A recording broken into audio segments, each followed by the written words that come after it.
دفتر مرکزی شما را همراهی میکنم. فهرستی موضوع امروز 18 اکتبر از این قرار است. پاداش زحمت نشانی طلا. سامون محمدبکov در رشته جودو میان نوجوانان عنوان قهرمانی جهان را صاحب شد. پدر قهرمان میگوید پیروزی پسرش را انتظار داشت.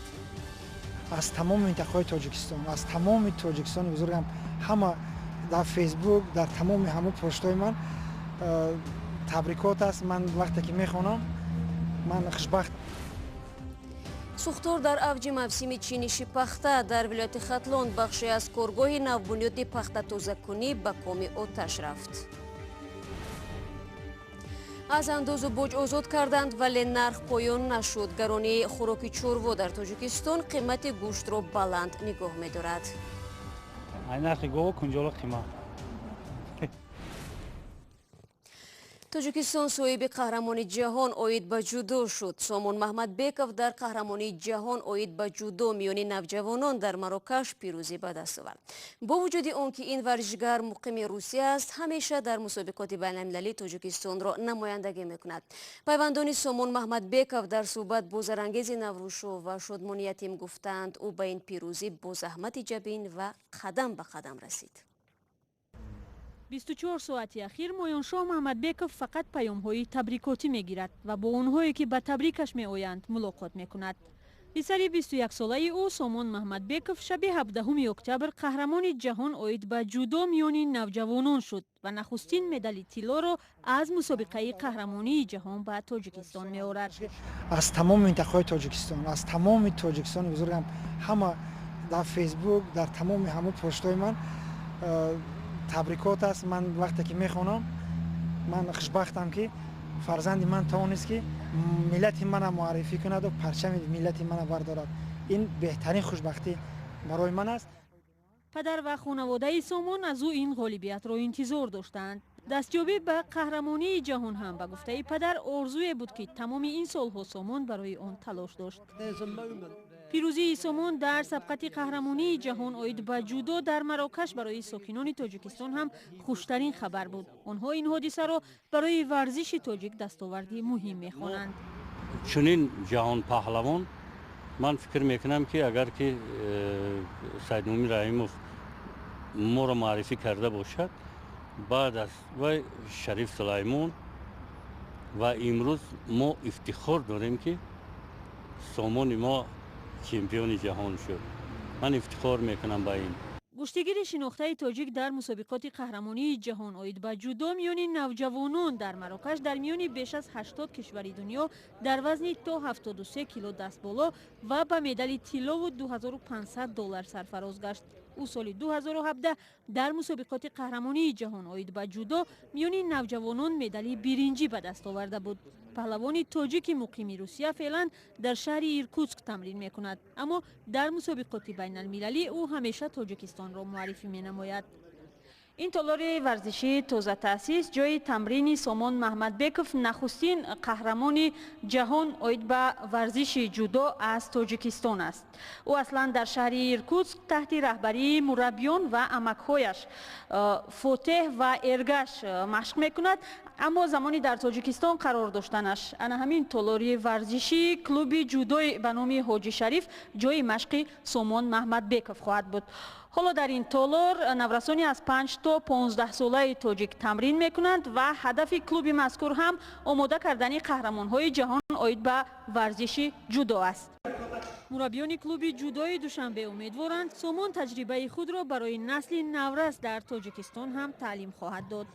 تا آخر ما انتظار هستیم که سامون محمدبکov به تاجیکستان تشریف می‌آورد و در کلوب ما کلوب حاجی شریف تمرین ها مастер класс با روسی مастер класс برای جوانان، برای همه اشتراکچیان کلوب حاجی شریف و یک نمونه یک چیزی خوب پیشنهاد میکنم برای نورسان. سامون محمدبکov فعلا در رده‌بندی جهانی با 1844 امتیاز در جای 31 و در رده‌بندی المپی در جای 22 قرار گرفته است.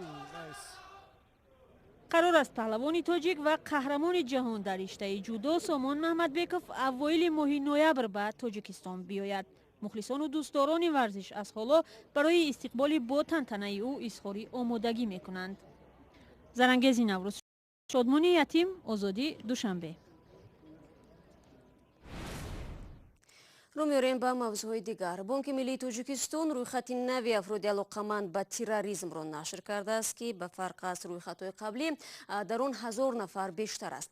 رویختی که با نام موحیدین کبیری رئیس حزبی در توجیکستان ممنوع نهضت اسلامی شروع می شود به گفته مقامات آنهایی را در بر میگیرد که به تروریسم علاقه دارند. همکارم عبدالله اشورов این موضوع را پیگیری داشت و حالا با ما در استودیو است.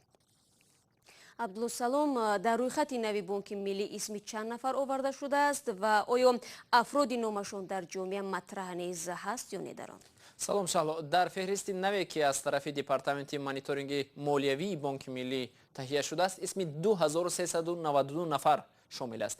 این دیپارتمنت بانک ملی با فتو سازمان بین‌المللی مبارزه با شستشوی پول همکاری دارد. فهرست سازمان یافته شخصان علاقمند با تروریسم به سازمان‌های مالیوی و تشکیلات‌های قرضی کشورهای عضو این سازمان دسترس می‌شود. بنابر این فهرست یگان تشکیلات مالیوی در تاجیکستان و حتی کشورهای عضو فتو حق ندارند یگان عملیات مالیوی را با شرکت این شخصان عملی کنند. برای مثال این نفران نمی‌توانند در بانک‌ها صورت حساب گشایند و یا به تاجیکستان پول انتقال دهند. رویخط نوی بانک ملی آخر هفته گذشته در سامانه رسمی این نهاد نشر شد. در صدر این رویخط مقامات اسمی موحیدین کبیری رئیس حزبی در تاجیکستان ممنوع نهضت اسلامی را جای دادند. مقامات نگفتند که او چه جنایت صادر کرده است، ولی در گذشته مسئولان دادگاه عالی گفته بودند علیه کبیری با چندین اتهام سنگین پرونده باز شده است، اما کبیری این اتهام را آن زمان به اساس دانسته بود. بجز از موحیدین کبیری در رویخط بانک ملی اینچنین اسم چندین نزدیکان او از جمله پسرش ابوذر کبیری، جیانهایش محمد جان کبیروف، امام علی کبیرزاده، بیبی رقیه کبیرова و معاونش شاهنعیمی کریمی نیز شامل هستند. آیا عبدالله واکنش افرادی که اسمشون به این فهرست وارد شده است معلوم است و فرق فهرست نو از آنی که قبلا وجود داشت در چیست؟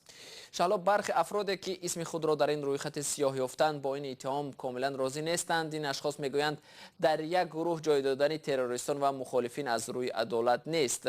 فهرست سیاه بانک ملی اساساً از دو بخش عبارت بود. یکم نفرانی که با تروریسم و دوم شخصانی که با اکستریمیسم علاقمند هستند. تغییرات دیگر این است که بانک ملی رویخط اشخاص علاقمند با اکستریمیسم را از سامانه‌اش تازه کرده است. در رویخطی که تا هفته گذشته در سامانه بانک ملی موجود بود 122 نفر از جمله داداجان عطاالله‌اف روزنامه‌نگار مخالف دولت و شبنم خدایداد و نیز شامل بودند. هنوز معلوم نیست که پاک شدن رویخط شخصان به اکستریمیسم علاقمند از سامانه بانک ملی به چه معناست؟ یعنی آیا معامله پولی بانک‌های تاجیکستان با این افراد اجازه شده است و یا این فهرست از نو انتشار داده می شود؟ مسئولان بانک ملی در این باره شرح نمی‌دهند. خب تشکر عبدالله برای صحبت فراگیر. نوی президент امریکا مایک پنس پس از ملاقات با رئیس جمهوری ترکیه رجب طیب اردوغان گفت دو طرف به سر آتش بس در شمال شرق سوریه به توافق رسیدند.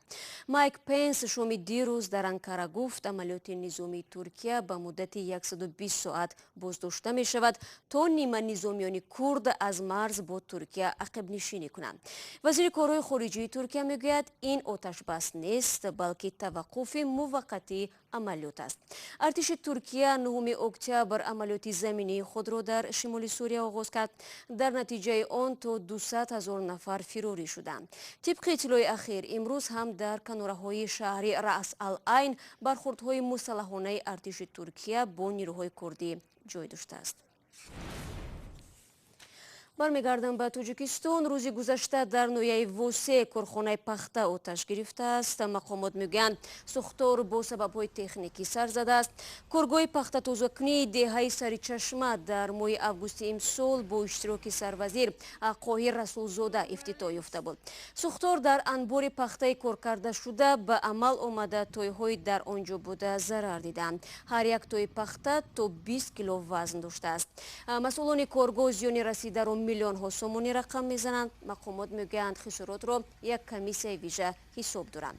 мавсими ҷамъоварии пахта яке аз маҳсулоти асосии содироти Тоҷикистон охири моҳи август сар шудааст ва то охири моҳи ноябр идома мекунад. имсол бояд тақрибан 400 000 тонна пахта ҷамъ оварда шавад.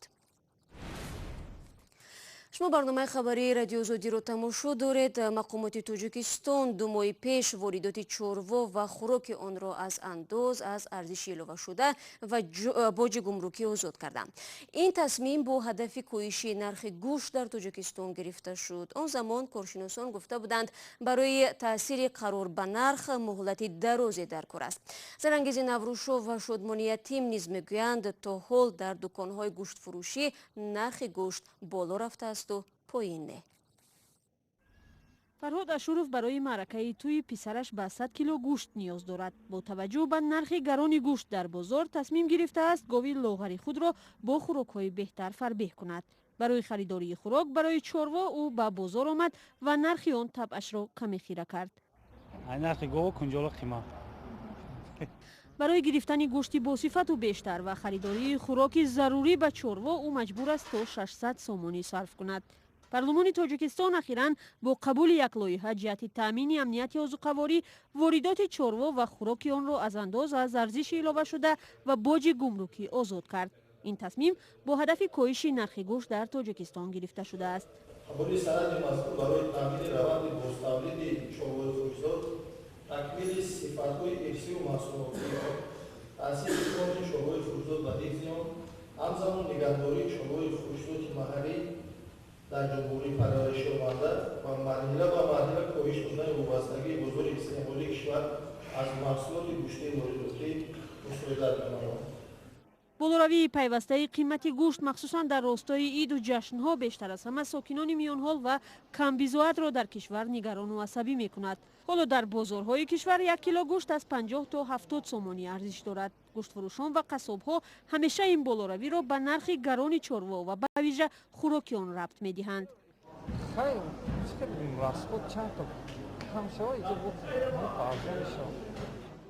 хӯроки чорво дар бозорҳо аз 2 то 4 сомонӣ арзиш дорад. фурӯшандагони ин маҳсулот мегӯянд солҳои пеш вобаста ба мавсим нархи он поин мерафт, аммо як соли ахир ин маҳсулот пайваста бо нархи гарон вориди бозор мешавад. баъд бо ина кунҷораҳо дорем. ҳозир ака 3 сомон 30 тин 3 сомон 40 тин аст. мумкин ки агар ҳами ҳозир гуфтем ки агар аз андоз ҳамин маҳсулотро агар озод кунанд мумкин ки бо нархаш бо поёнтар фурояд. аз андоз озод кардани воридоти чорво ва хӯроки он ҳам ба гуфтаи фурӯшандаҳо охири кор нест. тоҷирон пешниҳод доранд талаби борхату санадҳои дигар ки нархи маҳсулоти деҳқонро то расидан ба бозор гарон мекунад бояд бекор гардад. ҳоло ки борхат барои деҳқон вай дар корам нест. куҷо вай борхата мисол бигире мисол дастрас кунад. борхата справкаша биёр, коғазша биёр. ҳоло ки вай налоги андоза меспора, налоги заминша меспора. вай ҳамун дар ҳамин буди шидиш ҳамун асосӣ 1 тон 2 тон маҳсулот тайёр кардагӣ вай бояд ки дар бозор биёра биспора мисол нарха ё паст мекунад. мақомот то имрӯз чанд дафъа барои ба эътидол овардани нархи гӯшт чораҳоеро рӯи даст гирифтанд, вале коршиносон мегӯянд муваффақ нашуданд. сокинон мегӯянд нархи гарони гӯшт боис шудааст ки аксаран аз истеъмоли он даст кашанд. 52 сум 1 кило гӯшт мегирӣ ба ки мерасад? дар як моҳ чанд бор мехарин холадҷон? дар як моҳ намехарим. арзун боша мегирем, қимат боша намегирем. феълан аҳолии Тоҷикистон асосан аз ҳисоби чорвои худӣ бо гӯшт таъмин мешаванд. тибқи иттилои расмӣ дар кишвар беш аз 2 миллион гов ва 5 миллион гӯсфанд шумурда шудааст. ҳоло то куҷо сабукӣ барои тавлиди гӯшт ба поин овардани нархи он таъсир мерасонад маълум нест. ва рӯзи 16 октябр дар шаҳри Ботканди Қирғизистон вохӯрии кории муовини сарвазири Тоҷикистон Азим Иброҳим бо муовини сарвазири Қирғизистон Жениш Разоқов баргузор шудааст. дар ҳошияи ин нишаст вохӯрии навбатии гурӯҳҳои топографӣ ва ҳуқуқии ҳайатҳои ҳукуматии Тоҷикистону Қирғизистон вобаста ба аломатгузорӣ ва ташхиси сарҳадии муштараки ду кишвар сурат гирифтааст.